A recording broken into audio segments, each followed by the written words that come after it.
안녕하세요. 2021년 개정법 총정리하는 무료 특강 촬영하겠습니다.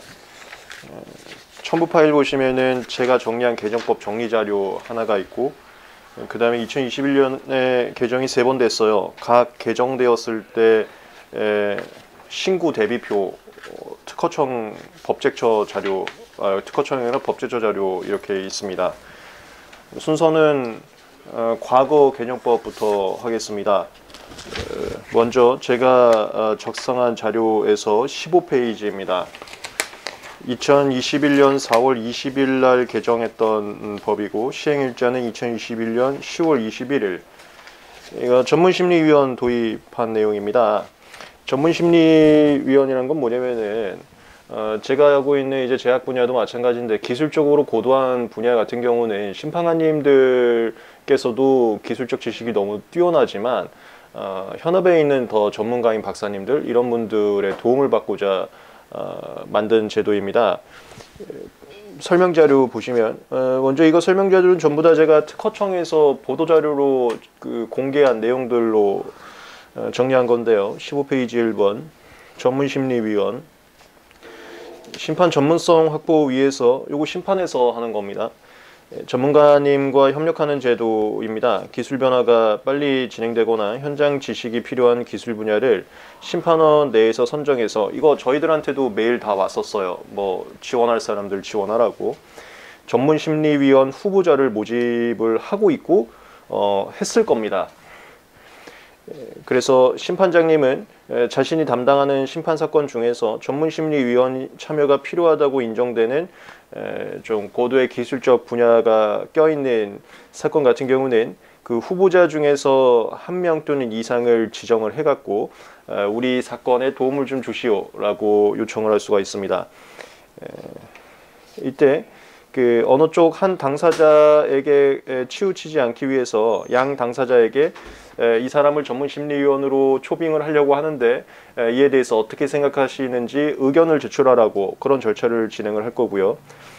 전문심리위원은 초빙이 되게 되면 심판사건의 기술 내용에 관해서 심판장님의 질문사항에 응답을 해주는 역할을 하게 됩니다. 그리고 전문심리위원도 만약에 공정성에 우려가 있는 분들은 제척이나 기피의 대상이 될 수가 있습니다. 그 밑에 운영하는 절차에 대해서 그림을 그려놨는데, 이거 자세한 건 전혀 필요가 없습니다. 전문심리위원이 어떻게 운영되는지 궁금하면 외워지지가 않을까봐 제가 설명드린 거지, 다 버려버리고, 그 밑에 조문에서는 제가 주요한 쟁점 위주로 포인트 좀 잡아드리겠습니다. 154조의 2의 1항. 심판장은 이거 잡아두세요. 여기 전문심리위원을 참여하게 하는 처분의 주체는 심판장님이십니다.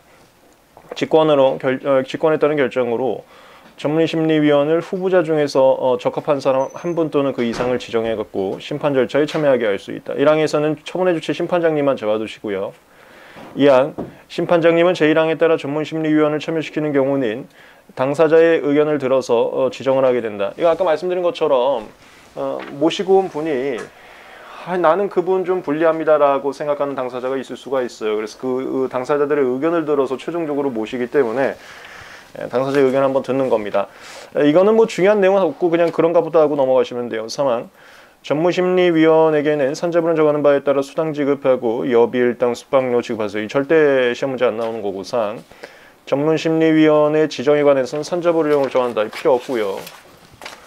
5항, 제1항에 따른 전문심리위원에 관해서는 민소법을 준용한다. 그 민소법 제가 밑에다 넣어놨습니다. 이거는 제 생각엔 이렇게까지 자세하게 시험 문제는 안 나올 것 같아요. 참고 삼아 읽어보시고 버리셔도 될 것 같습니다. 6항, 제1항에 따른 전문심리위원회 제척 기피가 가능한데 이거에 대해서는 148조를 준용한다. 얘는 좀 알아두시기 바랍니다. 전문심리위원도 제척 기피의 대상이 될 수 있다. 그 다음에 요거 외우셔야 돼요. 전문심리위원도 이제 심판에 참여하게 되기 때문에 그 사건에서의 정보를 듣게 됩니다. 그 정보를 누설하게 되면은 죄를 적용합니다. 다만 전문심리위원은 일반인 중에서 채택을 합니다. 그러니까 완전한 공무원은 아니에요. 완전한 공무원이 비밀 누설을 하거나 행정적으로 어떤 권한을 줬더니 그거를 악용하면은 아주 나쁘게 처벌을 하는데, 이분은 잠깐 이 해당 사건 하나만 들어가는 거지 공무원 신분까지는 아니기 때문에 처벌의 정도가 좀 낮습니다. 보면은 비밀누설죄가 친비 허거비에서 75335로 갔었는데 그거보다 낮아요. 전문심리위원 또는 전문심리위원이었던 자가 우리 이 죄 적용할 때는 과거도 다 포함시키죠. 직무수행 중 알게 된 다른 사람의 비밀을 누설하면 이거 외우세요. 2년 이하 1,000만 원 이하. 원래 1년당 1,000만 원을 맞췄었는데 여긴 또 그것도 안 맞춰놨어요. 특이하니까 시험 문제 나올 가능성이 굉장히 높습니다. 2년 이하 1,000만 원 이하. 그 다음에 226조의 2 형법 적용할 때는 그때는 이제 공무원으로 간주해서 적용을 하게 되고요. 제가 말씀드린 것은 그 2년 이하 1,000만 원 이하가 일반인을 이 사건에 대해서만 공무원에 준하는 것으로 보는 거기 때문에 처벌의 정도가 좀 낮다라는 걸 표현해드린 거고 226조의 2는 뭐 공무원하고 마찬가지로 본다. 이거 뭐 그냥 읽고 넘어가시면 될 것 같아요. 형법 적용할 때. 전문심리위원이었습니다. 2021년 10월 21일자 시행법은 전문심리위원 이거 하나였습니다. 그 다음 법으로 가겠습니다.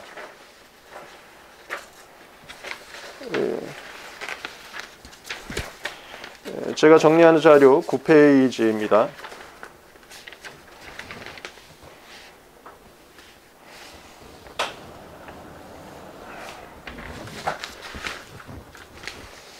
(2022년 2월 18일) 시행, 2021년 8월 17일 개정법입니다. 이 법까지는 내년 1차 시험에 포함될 가능성이 높습니다. 1차 시험 범위가 시험일 당시 시행 중인 법령 기준인데 보통은 1차 시험일이 2월 말 또는 3월 초기 때문에 2월 18일 시행일자는 시험일보다 아마 전일 거예요. 그래서 시험 범위에 해당할 가능성이 높습니다. 이건 좀 알아두세요. 1번 직권보정 범위 제한. 출원인이 의도하지 않은 권리 발생을 방지하기 위해서 만약에 직권보정 사항이 신규 사항을 추가했거나 명백히 잘못된 기재가 아닌 것을 보정하면은 처음부터 없던 것으로 해버립니다. 그거를 특허청 소개자료에서는 무효간주라고 표현을 해놨더라고요. 이거 전부 다 하여튼 특허청 보도자료 제가 인용해서 정리한 겁니다. 바로 밑에 주요 내용 잡아놨어요. 66조의 2의 6항. 직권보정이 신규 사항을 추가하거나 명백히 잘못된 게 아닌데도 불구하고 그걸 보정한 경우는 출원인 측에서 의견서를 제출하거나 그럴 필요도 없이 그 직권보정은 그냥 바로 무효간주다. 참고로 우리 직권보정했을 때 출원인이 그걸 받아들이기 싫으면 취사 선택해서 의견서 제출하면 처음부터 없었던 것으로 되지 않습니까? 이것은 의견서를 제출하지 않더라도 처음부터 없었던 것으로 보는 그런 규정이에요. 의견서를 제출했을 때는 당연히 지금도 처음부터 없었던 것으로 보는 건 마찬가지로 유지가 되고 있고요. 그 다음에 2번. 나는 이거는 시험 문제 나올 것 같지는 않아요.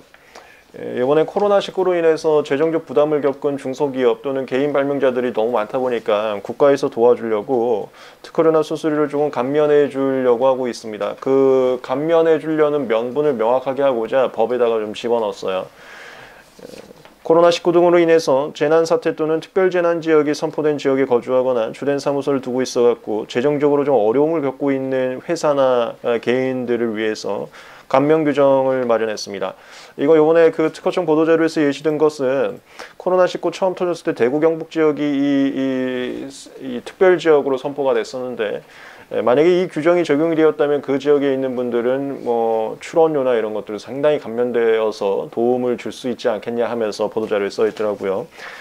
그래서 과거에는 감면 대상자가 뭐 의료급여 수급자 또는 산자부를 정하는 자. 이거 산자부를 정하는 자는 외우지 마세요. 이거 나중에 여러분들 실무하시게 되면 다 하게 되는데 뭐 개인이면 또 할인해주고 중소기업은 뭐 70%까지 할인해주고 막 그런 것들이 있는데 그건 난 시험 문제 절대 안 나올 것 같습니다. 어쨌건 과거에는 의료급여 수급자 또는 산자부를 정하는 자만 감면 대상이었는데 개정법에서는 거기다가 추가적으로 재난사태 또는 특별 이거 좀 오타가 있네요. 하여튼 특별 재난 지역으로 선포된 지역에 거주하거나 주된 사무소를 두고 있는 자를 추가했습니다. 이게 코로나19 관련해서 감면할 수 있는 대상을 더 추가한 거라고 보면 되겠습니다. 밑에 구법과 개정법 정리해 놓은 거 표고요. 그 다음에 3번. 이건 얼마든지 시험 문제 나올 것 같습니다. 이번에 이제 코로나 같은 걸로 인해서 어려움을 겪고 있는 분들은 도와줄 건데 혹시라도 사기치는 사람, 그러니까 어려움을 겪고 있지도 않은데도 불구하고 또는 감면 사유에 해당하지도 않은데도 불구하고 사기쳐갖고 감면을 받은 사람들, 그런 사람들은 제재 조치를 하려고 신설했습니다. 이게 특허청 보도자료에서는 뭐라고 설명을 하냐면 실제로 발명자는 다른 사람인데 미성년자를 발명자로 사기쳐서 기재를 해갖고 감면을 받은 사례. 미성년자가 발명자면은 이제 감면되는 대상 중에 하나가 있는데요. 그런 사례들을 적발해서 나쁜 놈은 감면 안 해주고 정말 좀 어려움을 겪고 있는 분들만 감면을 통해서 도와주겠다를 명확히 하는 그런 개정이었습니다. 3번은 좀 알아두세요. 뭐 실제 발명에 기여하지 않은 미성년자를 발명자에 포함시켜. 이건 외울 필요 없습니다. 이게 뭐 산자부로에 정하는 감면 사유들 중에 하나인데요. 뭐 하여튼 그런 거 감면 사유에 해당하지 않는데 감면 사유에 해당하는 것처럼 둔갑시켜서 부당하게 감면받은 자에게는 감면액의 2배를 징수하고 일정 기간 동안은 절대로 감면받지 못하도록 제재하는 조문을 집어넣습니다. 제가 밑줄 쳐놨는데 이거 들키게 되면 감면받은 수수료의 2배를 뺏어갈 수 있고요. 정해진 기간 동안에는 절대로 감면 사유에 해당해도 불구하고 절대 못 받게 하는. 이런 거 보통 그 면허증 할 때 이런 거 많거든요. 다시는 그 면허증 어느 기간 동안은 취득할 수 없게 그런 비슷한 뉘앙스를 여기에 집어넣습니다. 4번 저는 이것도 시험 문제 나올 것 같아요. 심사 청구료 반환 사유를 확대했습니다. 과거에는 출원이 심사 결과가 통지되기 전까지 취하 포기되면 심사 청구를 돌려줬었는데 그것도 전액을. 이번에 추가된 것은 3분의 1 돌려주는 거 하나 더 추가했어요. 그리고 전액 돌려주는 사유를 좀 확대했습니다.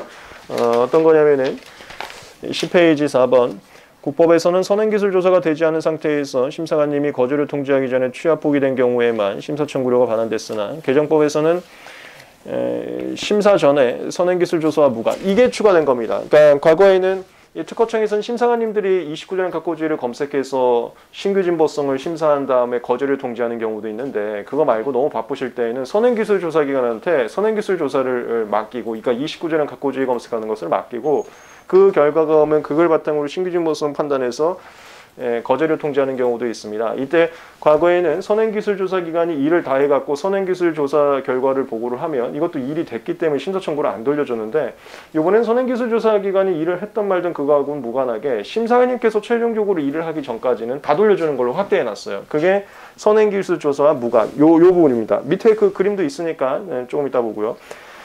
그 다음에 이겁니다. 11페이지 제일 위에 심사 후라도 의견 제출 기간, 거절을 통지하면 의견 제출 기간 주죠. 그 내 출원을 또 취하 포기하면 3분의 1 돌려주는 겁니다. 이거 잘 잡아두세요. 그림을 보시면은 거기 그 선행기술 조사 결과 통지라는 게 심사관님들 바쁘실 때에는 그 선행기술 조사 기관에다가 29년 각고지 검색을 의뢰하게 됩니다. 그게 결과가 나오면 선행기술 조사 기관이 일을 했고 그거에 대해서 돈을 줘야 되기 때문에 심사 청구를 반환 안 해줬었는데 지금은 선행기술 조사 기관에서 일을 했어도 심사관님이 일을 하기 전까지는 다 반환해 준다. 그거를 지금 그려놓은 거예요. 그 다음에 심사관님이 일을 했어도 그러니까 거지를 통지를 했어도 최종적으로 거절 결정되지 않고 이거 의견 제출 기간에 또 취하 포기하면 그 거절 결정이라는 심사관님의 일은 또 안 한 거니까 3분의 1은 또 돌려주겠대요. 그러니까 일은 많이 한 상태니까 3분의 1은 받고 최종적으로 거절 결정은 아직 안 한 상태에서 취하 포기했으니까 3분의 1은 돌려주겠다. 이거 좀 잘 알아두시기 바랍니다. 밑에 표에서 그 나목 삭제했고요. 58조 1항에 따라 의뢰된 선행기술 조사 업무에 대한 결과 통지. 이게 그 하청업체에서 29년 각고지 조사한 다음에 그거를 결과를 이제 특허청에다가 통지하는 그건데 그거는 했어도 이젠 다 돌려주겠답니다. 그 다음에 다음 페이지 심사 청구 후에 그 감옥 이거 뭐 시험 문제 안 나와요. 신고 명령보다도 나목 잘 알아두세요. 거절을 통지했을 때 의견 제출 기간 만료 전까지 취하 포기하게 되면 3분의 1 돌려준다. 그러니까 거절 결정 안 했기 때문에 3분의 1은 돌려준다. 거절 결정이란 일은 안 했기 때문에 3분의 1 돌려준다. 다시 말하면 심사 청구를 하는 것은 예고 통지와 거절 결정, 최종적으로 특허 결정, 거절 결정까지 하는 업무에 대한 반대급부로서 주는 게 심사 청구료인데 최종적으로 거절 결정이라는 업무를 안 했기 때문에 일부는 돌려준다. 이런 취지입니다. 그리고 거기 괄호 열고 47조 1항 1호에 해당하는 경우로 한정한다라는 게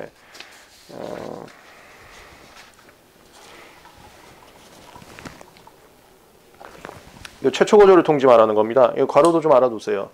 심사관님이 여러 번 또 했으면 일을 막 최후도 통지하고 뭐 별 거 다 있으면 또 업무를 굉장히 많이 했기 때문에 돌려주기가 좀 어렵고 최초 거절을 통지하고 업무가 좀 적은 상태에서 출원이 종결되면 3분의 1 돌려주겠다. 이 괄호도 좀 잘 잡아두시기 바랍니다. 이런 거 갖다가 OX 틀린 질문 많이 나오니까. 그리고 개정법 내용은 2차 분들은 지금 이 자료로서 정리를 하시고요. 1차 분들은 제가 모의고사에 출제를 하겠습니다. 그래서 모의고사를 통해서 또 연습을 할 수 있게 월말 모의고사 아니면 전체 모의고사 거기서 연습할 수 있게 해드리겠습니다. 5번 12페이지. 심판사건 지원 인력을 마련했습니다. 이것은 아까 전문심리위원하고는 좀 다른 거고요. 법원에는 그 재판연구관이라고 해서 제가 이거 좀 공개 강의여서 이런 말을 드려도 되는지 모르겠는데 판결문을 거의 다 써주시는 그런 분들도 계시는 걸 제가 알고 있습니다. 그래서 그런 것을 참고를 해서 우리 심판에서도 그런 도움을 줄 수 있는 분들을 마련하자. 특히나 여기 지금 서울중앙지법 같은 경우도 기술조사관이라고 해서 기술에 대한 전문적 지식을 좀 조언해주는, 아까 전문심리하고는 좀 다른 거예요. 그런 분들을 마련하고 있는 것처럼 우리 심판사건에서도 좀 마련하자. 그러니까 심판관님들 너무 힘드시고 또 저희 제가 이제 제약 분야를 하고 있다고 하지 않습니까? 제약 분야에서 심판 사건이 너무 급증하고 또 제약 분야에서 진행되고 있는 심판 사건들의 중요도, 민감도가 굉장히 크다 보니까 그 민감도라는 것은 외국하고 정말 국가 간의 분쟁이 일어날 정도로 민감한 사건들이 너무 많다 보니까 심판관님들 좀 도움을 주고자 외부 인원들 좀 많이 참여시켜서 부담감을 덜하자, 이런 것들이 보완이 된 거예요. 전문심리요원에 이어서 이번에 이제 조사관님들 모시는 겁니다. 조문은 별 내용이 없어요. 심판원에 제1항에 따른 조사 연구와 그 밖의 사무를 담당하는 인력을 둘 수 있고 자세한 것은 대통령을 정한다고 해서 내용은 별로 없습니다만 간단하게 그냥 조사관님 이제 심판사건에서도 존재하게 될 거구나, 이 정도 알아두시면 되겠습니다. 그 다음에 6번 이거는 굉장히 혁신적인 도입입니다. 무조건 시험 문제 나와야 됩니다. 그 심판사건 같은 경우는 심리종결 전까지 아무 때나 서면을 낼 수가 있습니다. 그래서 막 이런 경우가 많았던 거죠. 처음에는 흐지부지한 증거자료를 내다가 심리종결 임박해갖고 너무 막강한 증거자료를 내는 겁니다. 그러면 심리종결이 임박했으면 심판관님들이 이제 신결문 쓰고 있는데 그제서야 너무 막강한 증거가 제출되면 신결문을 쓸 수가 없잖아요. 그거 다시 파악해서 검토해야 되고 해야 되지 않습니까? 그게 이제 좀 짜증나신 거죠. 그래서 적시제출주의라고 해서 심판장님이 언제까지 내세요, 언제까지 내세요, 이렇게 얘기를 할 수가 있고, 그때까지 안 내게 되면은 이게 지금 의도적으로 일부러 늦게 냈다 하면은 안 받아버리는, 그걸 이제 각하한다라고 하는데요. 나중에 이제 2차 가면 민사선포에서 배우시게 될 겁니다. 실기 각하라고 해서 그런 제도를 우리 법원에서 두고 있는 것을 그대로 가져왔습니다. 그러니까 다시 말하면 법원에서는 변론 종결 전까지 자료를 제출할 수 있는데 그 자료 제출이 의도적으로 너무 늦어진 것 같다고 하면 안 받아버립니다. 마찬가지로 심판원에서는 심리 종결 전까지 낼 수는 있는데 법원하고 유사한 제도를 집어넣어서 이제 심리 종결 전이라 할지라도 일부러 너무 늦게 낸 자료 같다고 하면 안 받아버리겠다. 적시 제출주의라는 게 적절한 시간대에 빨리빨리 내라, 일부러 늦게 내지 마라, 심판 질질 끌지 않게, 이런 겁니다. 심판 지연 방지를 위해서. 그동안 심판 절차에서는 주장 증거 제출 시기에 제한이 없어. 제한이 없다는 게 심리 종결 전까지만 아무 때나 내면 된다는 소리예요. 심리가 지연되는 문제가 발생해서 이를 개선하고자 민사소송법의 적시제출주의 규정을 이번에 도입하게 됐다. 그래서 개정법에서는 심판장님께서 어떤 시기를 요구할 수 있고요. 그 요구한 시기보다 만약에 고의 또는 중과실로 늦게 제출하게 되면은 반영하지 않고, 각하한다는 게 반영하지 않는다는 소리예요. 그거 참고 안 할 건데 이렇게 하는 겁니다. 그래서 불이익을 좀 받을 수 있는 그런 제도가 도입됐다. 조문의 13페이지. 심판 절차에서 이 주장이나 증거 제출에 관해서 민사소법 준용한다. 밑에다 제가 민사소법 적시제출주의 관련 규정을 집어넣어놨는데 자세한 내용들은 어차피 2차 과목에서 다시 할 거니까 만약에 지금 1차 준비하시는 분들께서는 요거 안 읽어봐도 괜찮아요. 그러니까 늦게 되면은 그게 받아들여지지 않고 각하돼서 불이익을 받을 수 있다. 요 정도만 정리하셔도 됩니다. 그리고 7번. 이것도 굉장히 혁신적인 게 들어왔습니다. 조정이에요. 법원 사건 같은 경우는 조정을 그래도 많이 유도를 하거든요. 그러니까 판사님께서 둘이 그냥 적절한 선에서 합의하시죠. 예를 들어서 이쪽에서 뭐 100만 원 내놔면 이쪽에서는 나 한 푼도 못 줘 하면 판사님께서 적절하게 그냥 협의하셔서 뭐 30만 원 할지 40만 원 할지 한번 해보시죠. 이렇게 조정으로 내려버릴 수가 있습니다. 조정이라는 게 이게 합의해서 하는 과정이라고 보시면 되는데요. 그걸 이제 심판사건에서 도입했습니다. 그러니까 법원에서 하고 있는 것들을 심판사건에 굉장히 많이 도입을 했어요. 그러니까 이제는 완전히 심판이 법원하고 완전 똑같아지는 거죠. 그걸 조정제도인데요. 그 소송만 가고 심판만 가고 하는 것은 너무 오랜 기간이 소요돼서 그런 오랜 기간 버틸 힘이 적은 중소기업에게는 큰 부담으로 작용하고 있어서 이걸 좀 빨리 끝낼 수 있는 조정제도를 적극 활용할 필요가 있는데, 구법에서는 당사 신청에 의해서만 조정이 진행되고 있었는데 개정법에서는 아예 심판장께서 조정으로 넘겨버릴 수 있는, 판사님이 그냥 조정으로 해보시는 건 어때요? 이렇게 하는 거하고 비슷하게 그거를 만들어버렸습니다. 여기 지금 산업재산권 분쟁조정위원회라고 써있는데 이걸 약칭해서 조정위원회 그렇게도 표현을 합니다. 이 조정위원회에 해부된 심판사건 같은 경우는 빠른 안에 당사자 간의 합의를 도출하거든요. 합의가 안 되면 다시 심판으로 가는 거고요. 뭐 3개월이란 단어가 써있는데 그런 것까지는 외우지 않아도 되고요. 심판장님께서 조정으로 넘겨버릴 수 있다. 이 정도만 알아두시죠. 14페이지에다 그림을 그려놨습니다. 심판 청구를 하고 심리를 하고 있는데 심판관이 봤을 때 아유 둘이 그냥 좀 적당하게 이렇게 합의를 하시죠. 이렇게 조정이 필요하다고 하면 심판장님이 바로 조정으로 넘겨버릴 수가 있고요. 조정으로 넘겼을 때 조정이 불성립되면 이게 서로 간에 합의가 안 된 겁니다. 그러면 다시 심판 들어가서 원칙대로 가는 거고요. 거기서 합의가 돼서 조정이 성립되게 되면은 심판은 종결돼 버리고 조정을 성립해서 그걸 합의로 게임이 끝나버리는. 근데 이거는 좀 빨리 하는, 아까도 말했지만 뭐 심판으로만 가면 너무 느리다 보니까 부담이 돼서 만든 거여서 이건 좀 빠르게 합의를 이끄는 그런 제도인 조정을 과거에도 있긴 했지만 심판장님께서 적극적으로 보내버리는 것을 도입했다. 이래 보시면 돼요. 조문에서는 164조의 1항 심판장님은 이거 처분의 주체 좀 잡아두시죠. 심판사건을 합리적으로 해결하기 위해서 필요하다고 인정되면은 조정으로 넘겨버릴 수 있다. 이게 이번에 새롭게 도입된 겁니다. 2항 이거는 뭐 쓸데없는 소리고요. 심판장님은 조정위원회에다가 관련 기록들을 넘기고 그 다음에 여기에는 제가 지금 164의 다주의 그 대표 조문만 넣어놨는데 그거 말고 그런 조문들도 요거하고 연관된 것들이 있어요. 우리가 이게 비밀 누설죄 적용될 수 있으니까 함부로 심판이나 특허청에서는 기록을 외부에다 반출하면 안 됩니다. 그거 혹시라도 비밀 누설 당할까봐. 근데 반출이 예외적으로 되는 경우들이 있어요. 이거 우리 1차 기본 강의 때 했었죠. 뭐 예를 들어서 재택근무할 때에는 집으로 이제 반출해서 봐야 되니까 그런 경우 있고, 그 다음에 선행기술조사기관이나 하청업체한테 일시킬 때에는 또 거기다 관련된 자료를 줘야 되니까 또 반출이 가능하고, 그 다음에 요거 이 조정을 하려면 조정위에서 사건 기록을 봐야 되니까 그때는 또 반출이 가능하고 그런 조문들도 있긴 있습니다. 근데 대표적인 메인 조문만 가져온 거예요. 3항 심판장님께서는 조정위원회 조정 절차가 불성립으로 종료되면 이게 당사자 간에 합의가 안 된 겁니다. 그러면 다시 심판 절차 중지 결정을 취소하고 심판을 그때부터 다시 시작을 해갖고 진행을 하고, 만약에 조정이 성립되면은 심판 청구 취하된 것으로 간주해서 조정에 따라 합의된 걸로 당사자 간의 사건 종결 그렇게 시키고 있습니다. 3항은 좀 알아두죠. 1항에서의 처분의 주체와 3항에서의 결론 이렇게 알아두시면 되겠습니다. 적시 제출주의와 조정을 적극적으로 진행을 하겠다. 이거 굉장히 중요한 겁니다. 심판사건 질질 끌지 않고 빨리빨리 끝내겠다라는 취지에서 도입된 두 가지 제도로서 반드시 시험 문제 나올 겁니다. 됐습니다. 여기까지가 내년 1차 시험법입니다. 그 다음에 어제자 개정법 그거에 대해서 이제 강의를 할 건데요. 이것은 내년 1차 시험법이 아닙니다. 내년 2차 시험법에만 해당합니다. 그래서 2차생분들만 보시면 되고 1차생분들은 1차 시험이 끝난 다음에 보시면 되겠습니다. 2022년 4월 20일자 시행, 2021년 10월 19일 이거 어젠가 개정이 됐어요. 이거 좀 나름 굉장히 큰 변화가 생겼습니다. 1번 추후보안 사유 완화.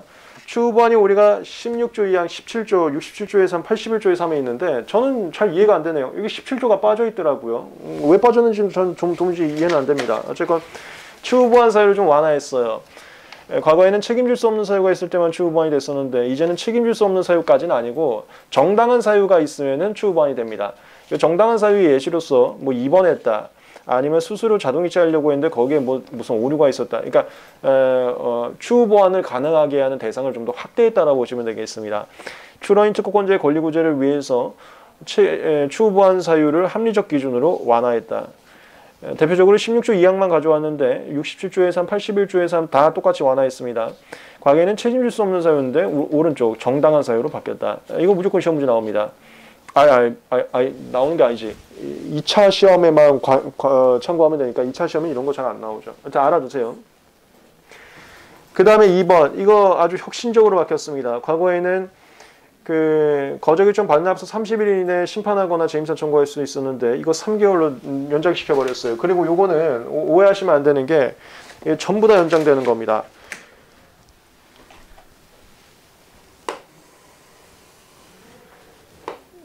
거결 받은 날부터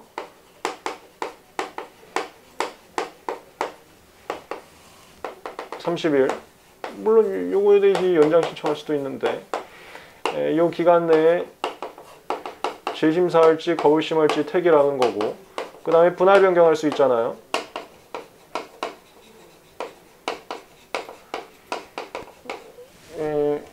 이것을 그 3개월로 대폭 확대를 해버렸습니다.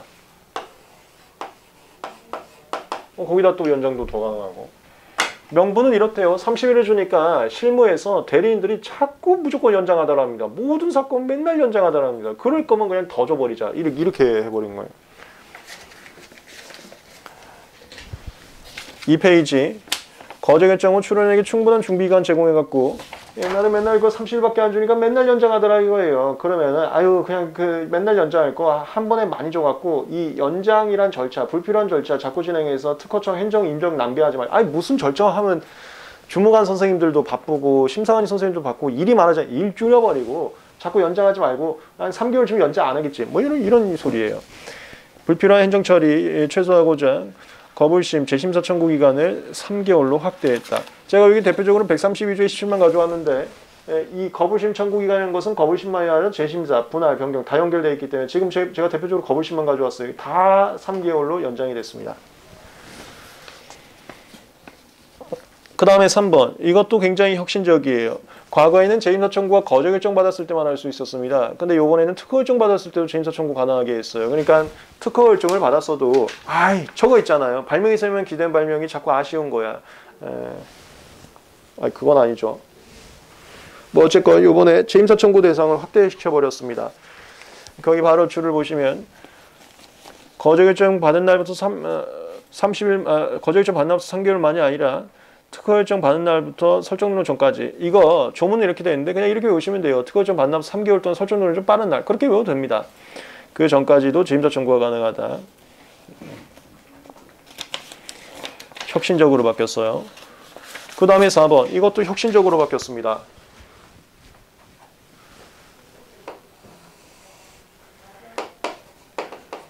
우리 이거 2차 시험에도 나오지 않았습니까? 원추론에서 우주를 했는데 이걸 갖다가 분할 추론하면서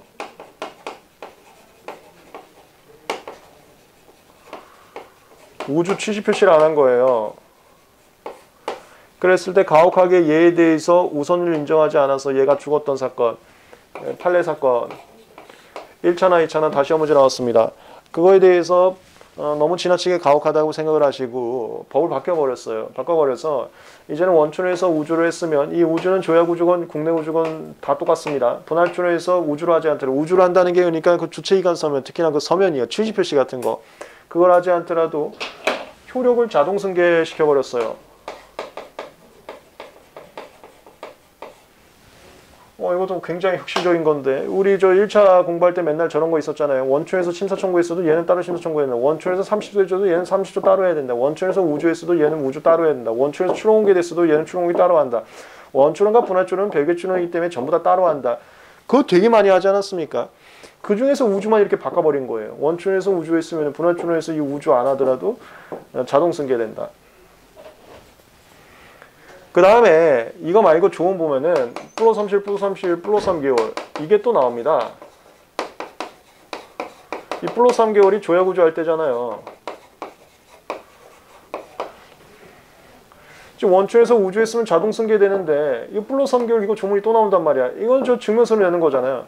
여기 지금 자동 승계에선 증명서를 안 내도 그냥 원초에서 증명서를 다 냈기 때문에 여기는 그냥 넘어갈 수 있는 겁니다. 근데 이게 왜 있는 거냐면 이런 상황이라고 보시면 될 것 같아요.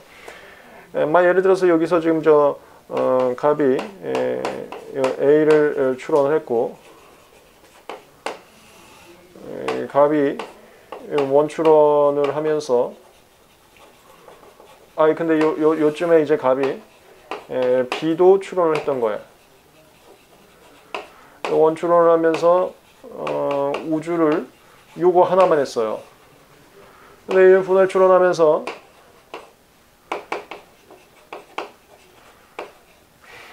이제 원초에서 우주를 했기 때문에 얘에 대해서는 자동적으로 우주 효력이 나오는 겁니다. 그런데 분할하면서 이거를 갑자기 우주 하고 싶은 경우도 있거든요. 이걸 우주 하려면 주체이관 서면 만족해야 되는 거 아닙니까? 특히나 이 서면이라는 게 취지 표시하고 조약 우주 같은 경우는 우선입 1년 4개월에 증명서를 제출해야 되는데 이 1년 4개월 지났을 때 주는 게 플러스 3개월 아닙니까? 이런 개념이라고 보시면 될 것 같아요. 그러니까 원초에서 우주한 것은 굳이 증명서를 내지 않더라도 자동적으로 우주 효력이 승계되는데 원초에서 하지 않은 우주를 분할초라는데 또 우주를 하고 싶은 경우가 있을 수가 있어요. 그럴 때에는 이게 좀 필요하다. 그런 의미로 봐주시면 될 것 같아요. 플러스 3개월.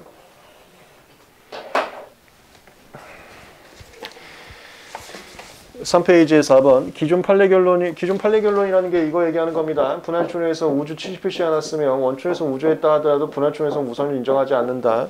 그게 너무 가혹하다고 봐서 분할초할 때 원초의 우선권 조항은 효력을 자동으로 승계하는 것을 만들었습니다. 원초에서 우주가 있으면 분할초할 때 원초에서 한 우주는 자동으로 인정한다. 그래서 따로 취집표시나 증명서류 제출이 필요가 없어요. 이 우주란 건 국내 우주, 조약 우주 다 마찬가지입니다. 4페이지의 표를 보시면 분할의 기초가 된 특허추론, 이게 원추론이에요. 원추론이 54조, 이거 조약우주, 55조, 이게 국내 우주예요. 원추론이 조약우주 또는 국내 우주를 한 경우에는 분할추론한 때는 그 분할추론에 대해서도 원추론에서 한 우주는 자동적으로 그 한 것으로 봐서 보고, 원추론에 대해서 조약우주한 경우는 원추론에서 증명서를 냈겠죠. 그 증명서류도 분할추론에서 자동적으로 제출된 것으로 본다 해서 분할추론에서는 취지표시도 없고 증명서류 없이도 원추론에서 했던 우주는 그대로 이어받는다는 소리입니다. 다만 밑에 항 원추론에서 했던 우주를 그대로 이어받는 게 기분 나빠갖고 싫으면은 사항에 따른 우선권 주장을 하는 분할추론에 대해서는 이게 우선권 주장을 하는 것으로 보는 이게 자동 승계 효력 나온 거예요. 자동 승계 효력 나온 거에 대해서 기분 나쁘면 54조 7항, 55조 7항에 따른 기한지 54조 7항하고 55조 7항은 우주 추가입니다. 이거 지난 후에도 분할차함수 30. 근데 이건 좀 이게 좀 공개 강의여서 제가 다른 말은 안 하겠습니다. 이 조문은 지금 넣을 필요가 없는데 들어갔어요.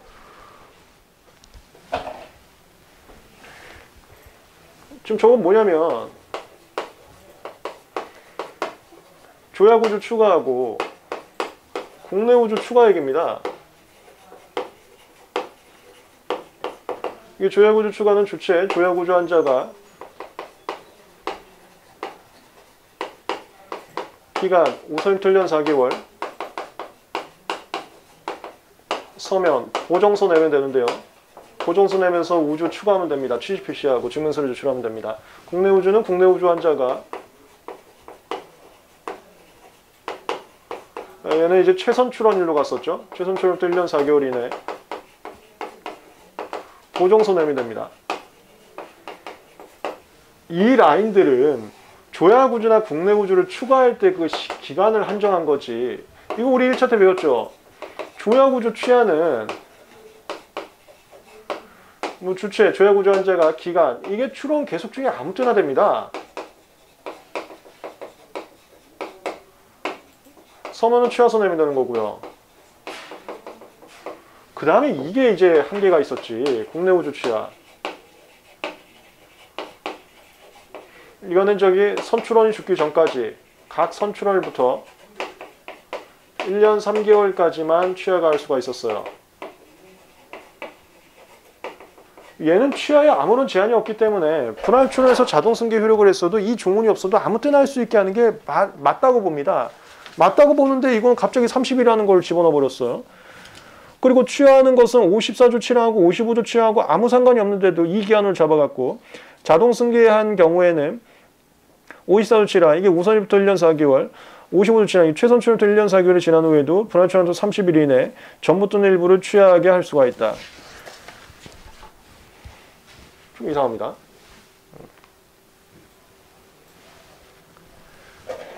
그러니까 국내 우주에서 취하하는 것은 기간 제한이 있으니까 플러스 30을 더 준다는 게 뭐 어떤 의미가 있을 수 있겠지만 이거 조약우주는 아무 의미가 없는데, 근데 플러스 30을 또 여기다 주는 것도 아니고 갑자기 여기다 주고 있죠. 저는 이거는 좀 잘 이해는 안 됩니다만 알아두시죠. 자동 승계 효력한 우주에 대해서는 1년 4개월 지난 후에도 분할출원 납수 30일 이내 마음에 안 들면 취하할 수 있다.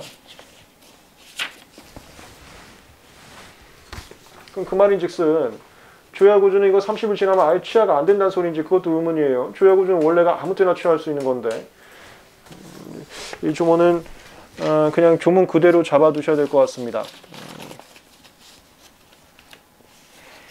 그 다음에 제가 여기다 발췌하지 않았지만 아까 말씀드린 거 여기 30일, 30일, 3개월 이건 그대로 있어요. 그래서 그 신고 대비표를 한번 보시면 신고 대비표에서 52조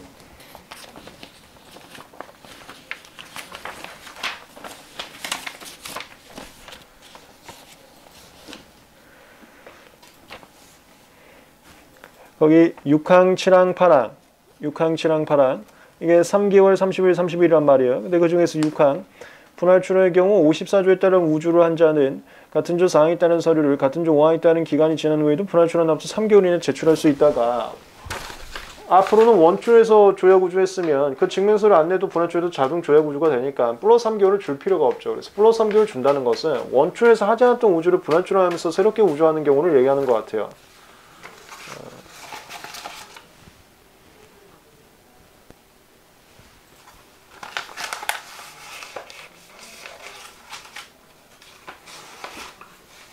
근데 이것도 논란은 좀 있을 것 같습니다. 이것까지는 그냥 모르셔도 됩니다. 2차 분들만 잠깐만 알아두시면은 되는. 심사 기준에서는 원초에서 우주하지 않았던 건 분할초에서 우주 못하게 막고 있거든요. 그래서 지금 이 플러스 3개월이라는 것은 원초에서 하지 않았던 우주에만 실익이 있는 조문으로 보이는데 심사 기준에서는 원초에서 하지 않았던 우주는 분할초에서 못하게 막고 있어서 이건 또 어떻게 하겠다는 건지 만드신 분들께서 어떤 의미인지는 한번 앞으로 좀 지켜보면서 봐야 될 것 같아요. 그래서 이것도 자세한 내막은 버리시고 그냥 플러스 30, 플러스 30, 플러스 3개월은 그대로 남아있다. 그다음 원초에서 우주한 경우는 자동 효력을 승계한다. 서면 취지표시나 증명서를 제출하지 않는다 하더라도 자동으로 효력을 승계한다. 거기까지만 잡아두시죠. 이게 좀 뭔가 조문들이 이쪽도 그렇고요. 지금 우주 취하는 것도 그렇고 여기 분할출원에서 우주에 대해서 증명서를 내는 것도 그렇고 약간 미온한 상태에서 된 거가 일부는 좀 있는 것 같습니다. 앞으로 운용을 하면서 관련된 심사 기준 이런 것들이 추가적으로 더 나올 것 같습니다. 지금 당장은 조문 그대로만 잡아서 가시고 더 깊이 있게 내막은 안 가는 게 나을 것 같습니다. 그 다음에 다시 제 자료 보셔서 5번 이거는 저는 이해가 안 돼요. 이거는 원래 옛날도 그렇게 해석했었는데 5번 국내 우주 가능 시기 명확화.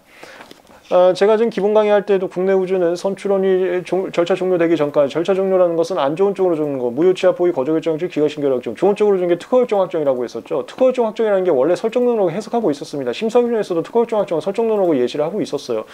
그래서 이거는 개정을 하지 않는다 하더라도 똑같은 얘기인데 개정을 해버리셨습니다.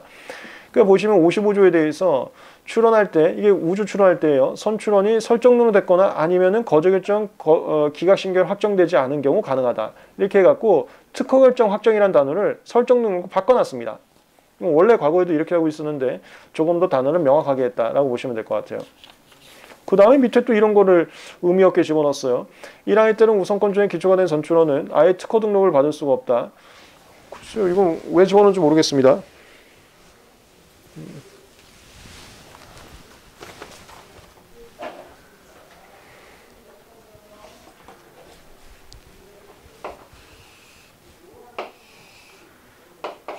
A를 했고 이거 갖다가 이제 A, B 하면서 국내 우주 했을 때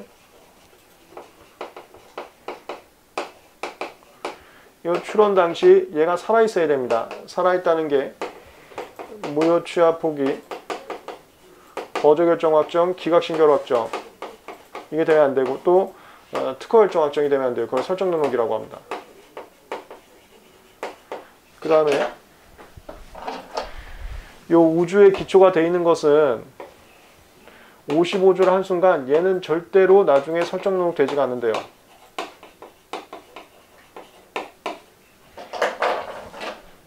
이거 원래 과거에도 심사기에서 그렇게 하고 있거든요. 우주를 하면은 선초에 대해서 아예 심사를 안 합니다. 그거는 이제 심사 기준에 있어요. 심사를 안 하는데 어떻게 등록이 됩니까? 근데 그거를 이제 조문에 좀 명확하게 한 것 같아요. 얘도 되고 얘도 등록이 되면 이거 중복특허 되지 않습니까? 중복특허 안 되게 하려고 얘 취하간주 시켜버리는데 얘를 설정등 시켜버리면 안 되니까 그걸 명확하게 하려고 우주의 기초가 된 것은 절대로 특허가 나오지 않는다. 중복특허 안 나오게 하기 위해서 언급한 것 같습니다.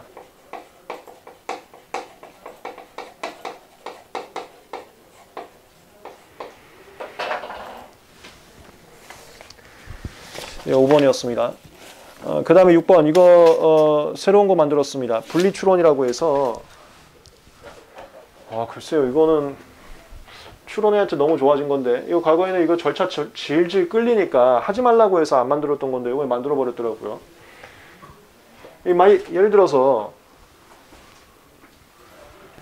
청구항이 1항, 2항이 있는데 1항에 대해서만 거절료가 통지되고 거절 결정됐어요. 그럼 1항을 지워버리면 되는데 그러니까 무슨 소리냐면 재심사 청구 가면서 1항을 삭제하면 금방 추후 결정이 되는 건데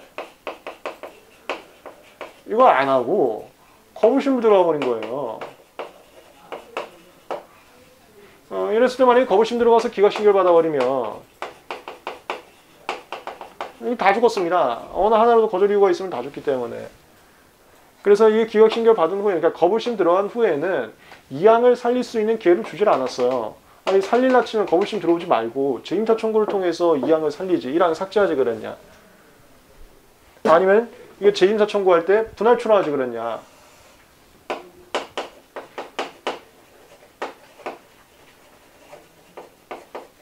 아니 거부심 들어갈 때 분할 출원하지 그랬냐. 그래 했는데 이번에는 이 기각신결 받았어도 출원일치 원칙상 얘 때문에 얘 다 죽는 것은 너무 가혹하다고 했고 기각신결 이후에도 분할 출원이 아닌 분리 출원인 걸 만들어 버렸습니다. 분리 출원이라는 것은 정말로 이 출원일치 원칙만 딱 생각하는 거예요.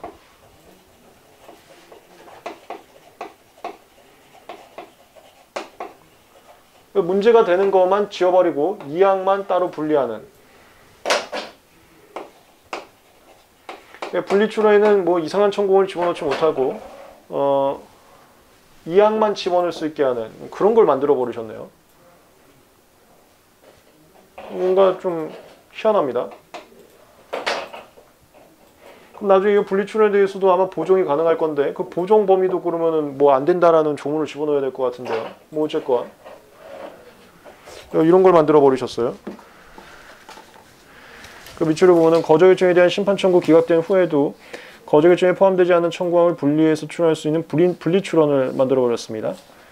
제가 분할 출원하고 분리 출원 나눴는데 그 밑에 조문은 뭐 안 읽어보셔도 되는데 범위하고 기간은 꼭 잘 보시기 바랍니다. 분할 출원은 원천 최명도 범위 내에서만 할 수 있는데 분리 출원 제가 말씀드린 것처럼 거부심 청구된 청구범위 내 그게 이거 거절 결정 뺀 거고 나머지 이렇게 2항을 집어넣거나 2항에서 더 감축을 하거나 이렇게 해갖고 이게 지금 그 심판 들어갔을 때 없던 내용 그거는 못 넣게 그러니까 훨씬 더 범위가 제한됐다 이렇게 보시면 될 것 같아요.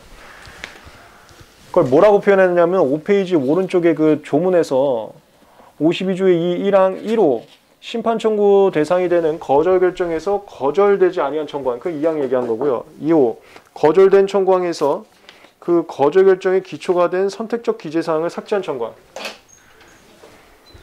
이거 너무 복잡한 것 같은데 이거를 만드셨더라고요. 이런 거 있죠? 이게 1항인데 여기만 신규진보성에 문제가 있는 거예요. 그럼 재임사 청구하면서 이걸 도려냈으면 되는데 그걸 안 하고 넘어갔어. 그랬을 때 이거 분리출원하면서 이제 와서 도려내는 걸 가능하게 하는 거죠.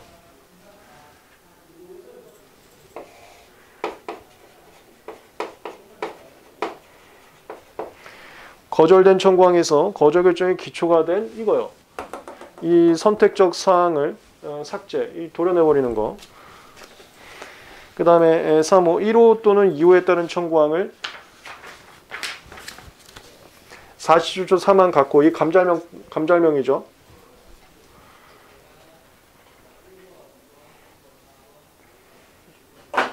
이건 제가 안 쓸게요.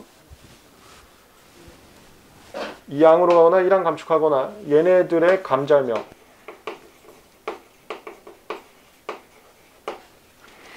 그 다음에 4호 1호부터 3호까지 중 어느 하나의 청구항에서 최명도의 기재사항을 벗어난 부분을 삭제한 청구항. 이게 있는데 어쨌건 이거 거절 결정에 이슈가 되는 것만 빼고 나머지 도려내는 것을 거부심 기각신결 이후에도 가능하겠다. 원래 이럴 거였으면은 진작에 분할 출원하거나 아니면 재임사 청구를 통해서 진작에 뺐어야 됐는데 이제는 기각신결 이후에도 가능하게 만들어졌다. 분리 출원입니다.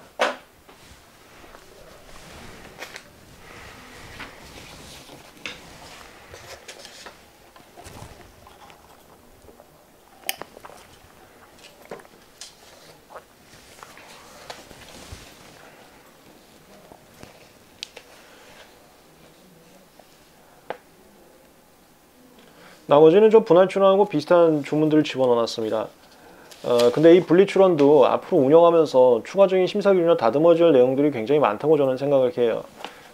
그래서 지금은 제가 정리해드린 것처럼 범위하고 기간까지만 잡아두시고 세부적인 사항들은 나중에 심사 기준 좀 포함되거나 더 논의가 됐을 때 그때 정리해도 충분할 것 같습니다. 지금으로서는 좀 제가 공개 강의여서 더 추가적인 말씀을 드릴 수가 없지만 아마 더 논의가 있어야 될 것 같아요.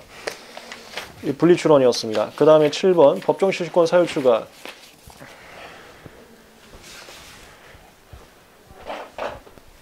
이게 과거에는 특허를 받고 질권 설정을 통해서 돈 빌리기 전까지 실시 중이었는데 이거 질권 설정된 다음에 돈을 못 갚아갖고 강제 집행 절차 들어가서 경매에 의해서 타인에게 넘어갔을 특허권이 갑이었는데 경매에 의해서 이제 병으로 넘어갔을 때 갑에게 법정 실시권을 줬습니다. 근데 이 경매라는 게 질권만이 아니라 우리 판례에서 배웠었죠. 공유물 분할 청구를 통해서도 경매로 넘어갑니다. 특허권이라는 것은 현물이 존재하지 않기 때문에 경매를 통해서 강제 집행한 다음에 그 대금에 대해서 지분 비율을 나눈단 말이에요. 경매가 나올 수 있는 상황에 대해서 하나 더 집어넣었다. 그게 공유물 분할 청구.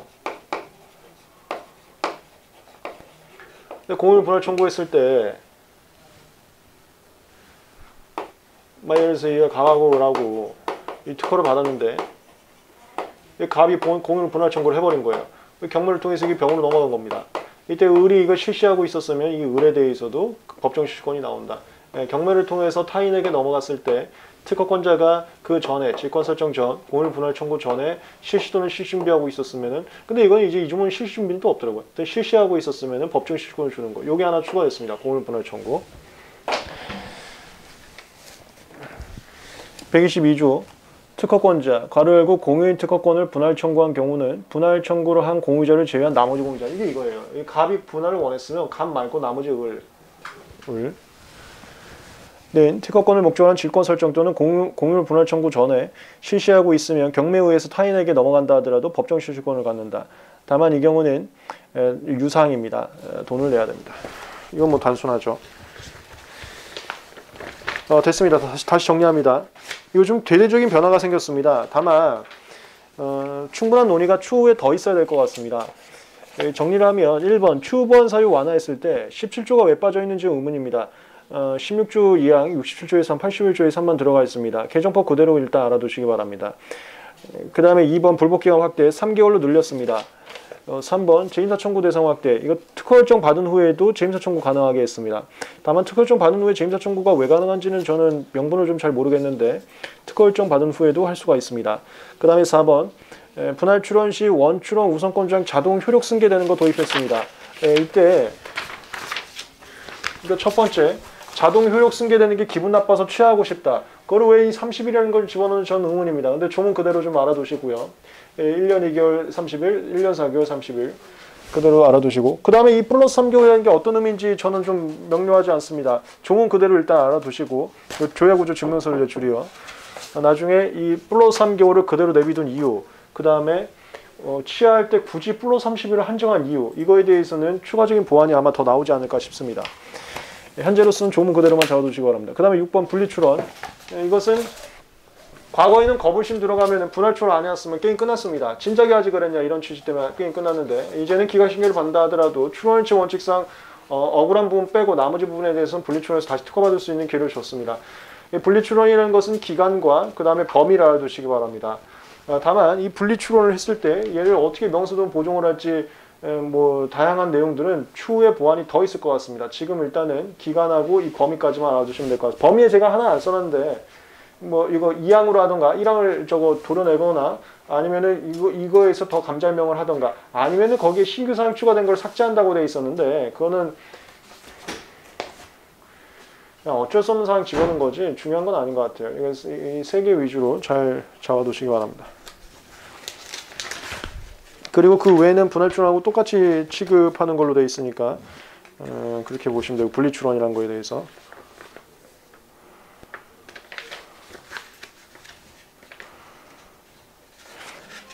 그 다음에 법정 시시권 사유 추가는 간단합니다. 공휴일 분할 청구도 경매라는 사정이 나올 수 있을 그 경매라는 사정들을 다 집어넣었다라고 보시면 되겠습니다. 여기까지 2021년에 있었던 개정 내용들을 정리를 해봤습니다. 올해가 무슨 일이 있었는지는 제가 내막은 잘 모르겠습니다만 대단한 변화들이 좀 많이 생겼습니다. 심판에서 적시질주의라든가 아니면은 그 조정을 적극적으로 활용한다는 점, 그런 것들은 아주 주목할 만한 내용인 것 같아요. 좀 잘 잡아두시기 바랍니다. 자료 정리했으니까 이걸 토대로 가볍게 보시고 그 다음에 신구법을 대비해 보시면은 어느 정도 이해가 될 겁니다. 그리고 신구법 자세히 보시다 보면 조금씩 이해 안 되는 부분들이 남아 있을 수 있습니다. 그거 JHJ고로에다 질문 남겨주시면은 추가적으로 답변 드리도록 하겠습니다. 마지막으로 다시 강조드립니다. 지금 이 개정법 내용 3가지를 정리했는데 그 중에서 최신 개정법 2022년 4월 20일 시행일자는 내년 1차 시험에 들어가지 않습니다. 내년 2차 준비할 때만 정리하시면 되겠습니다. 수고하셨습니다. 필기 한번 하시죠.